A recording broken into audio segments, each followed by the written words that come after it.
Metros. और जियो तो अपना पूरा प्लान अनाउंस कर चुका है। जियो का प्लान ये है कि 2023 के एंड तक जितने भी एरियाज हैं वहां पर जियो की 5G अवेलेबल होगी। आई थिंक भारती भी अनाउंस कर चुका है कि कहाँ किस लेवल तक उनका 5G अवेलेबल होगा और कब तक पूरे देश में उनकी 5G सर्विसेज अवेलेबल होंगी। सिर्फ एक वोडाफोन आइडिया है जिनका अभी फर्म प्लान नहीं आया है कि किस महीने तक या कब तक सर्विसेज लॉन्च हो जाएंगे, लेकिन जियो का सबसे पहले पैन इंडिया प्लान है पूरा कवर करने का बाय दिसंबर 2023।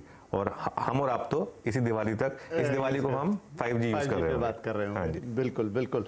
तो आपसे बस कुछ ही देर में देखिए तस्वीरें लगातार आ रही हैं और प्रधानमंत्री काफी रुचि के साथ स्टॉल बाय स्टॉल, एक एक स्टॉल पे जाके चीजों को समझ रहे हैं। कुछ डेमो जो उनको वहीं दिए जा रहे हैं वो देख रहे हैं, बातचीत कर रहे हैं। शायद उनके मन में भी कुछ सवाल होंगे, वो हमने देखा कि अभी वो बाकायदा पूछते हुए दिखाई दे रहे थे।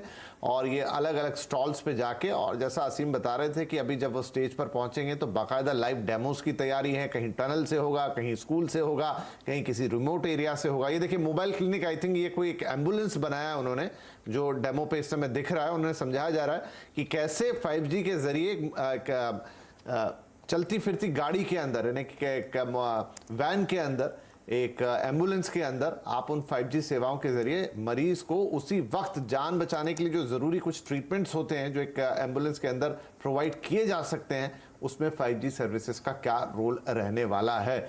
और प्रधानमंत्री ने कहा भी था कि वो एक्साइटेड है इस बारे में कि किस तरीके से ये हमारे स्वास्थ्य सेवाओं को सुधारेगा। वैसे भी दुनिया भर में अनुज जी, जब से पैंडेमिक हुआ है तो भारत में भी तो और दुनिया के दूसरे देशों में भी जो आपकी हेल्थ फैसिलिटीज है उनको लेकर काफी काम है। आई थिंक वहां पर भी इसका बड़ा रोल होने वाला है। बिल्कुल, मेरे ख्याल से सबसे बड़ी सबसे जो बेसिक सर्विसेज हैं 5G, एजुकेशन, हेल्थ केयर, ये दो मेन चीजें हैं। देखिए, अगर आपका एजुकेशन सेक्टर अच्छा है और अगर आपका हेल्थ केयर सेक्टर अच्छा है ना, उसके बाद बाकी सब चीजें अपने आप अपना ध्यान रख लेंगी। तो ये जो है इसमें एक रेवोल्यूशन आएगा। और जैसा कि मैं कह रहा था कि आप इसका जो असर है वो और 5 या 6 साल के बाद देखेंगे। असली जो इसका असर है और 5 या 6 साल के बाद देखेंगे। अभी हम काफ़ी एक्साइटेड हैं इसको लेकर, लेकिन अभी जैसे मैंने कहा कि थोड़ा अभी 1-1.5 साल का टाइम है पूरा उसको रोल आउट होने में। लेकिन एक बार रोल आउट होगा उसके बाद आप देखेंगे कि किस तरीके की ये बेसिकली रेवोल्यूशन लाता है अलग अलग सेक्टर्स में। राइट।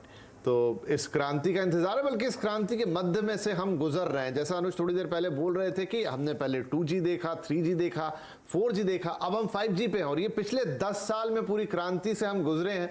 कहाँ एक बेसिक सा फोन हम इस्तेमाल करते थे, कितने पैसे दिया करते थे उसके लिए। इनफैक्ट जब इंटरनेट आया तो अनुज जी, मुझे याद है कि मैंने नेटफ्लिक्स डाउनलोड किया और ये वो जमाना था जब 500-600 रुपए में 2 GB मिलता था और वो आपको पूरे महीने चलाना होता, पूरा महीना चलाना होता था। हाँ बिल्कुल, और कितनी जल्दी खत्म हो जाता था वो।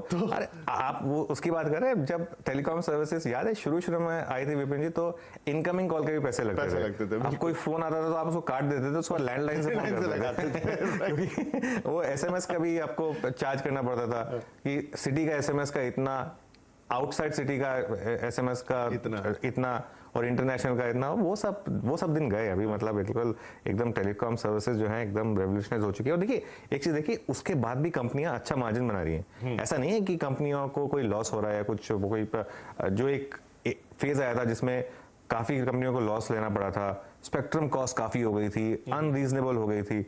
और अभी देखिए, अभी भी अगर आप देखेंगे भारत, जियो के नंबर्स देखेंगे अगर आप, या एयरटेल के नंबर्स देखेंगे अगर आप, मार्जिन काफी हाई हैं। एयरटेल क्यों इस समय लाइफ टाइम हाई पर है?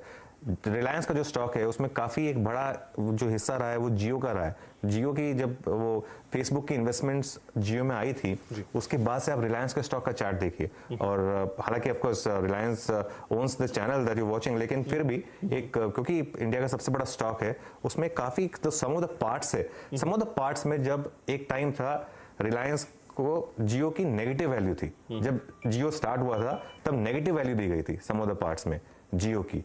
ये बहुत बड़ी बात है। और पिछले 3 साल में काफी बड़ा हिस्सा जो रिलायंस के शेयर का है वो जियो की वजह से है। तो वो आपको बता रहा है कि किस लेवल की इन्वेस्टमेंट्स जो है FIIs, FDI वगैरह, जिस तरीके की इन्वेस्टमेंट्स आ रही हैं सेक्टर में, और वो आगे जाके भी आपको दिखाई देगा। बस एक चीज है कि एक जो थर्ड प्लेयर है वो इस समय काफी वीक हो चुका है। उस थर्ड प्लेयर को भी मतलब एक या तो उसको स्ट्रांग होना होगा या फिर किसी और थर्ड प्लेयर को आना पड़ेगा, मतलब दो में से एक चीज होगी। ये नहीं हो सकता कि आप एक वीक थर्ड प्लेयर के साथ काम चलाएं। ठीक है, ये भी देखने वाली बात होगी। And in fact I think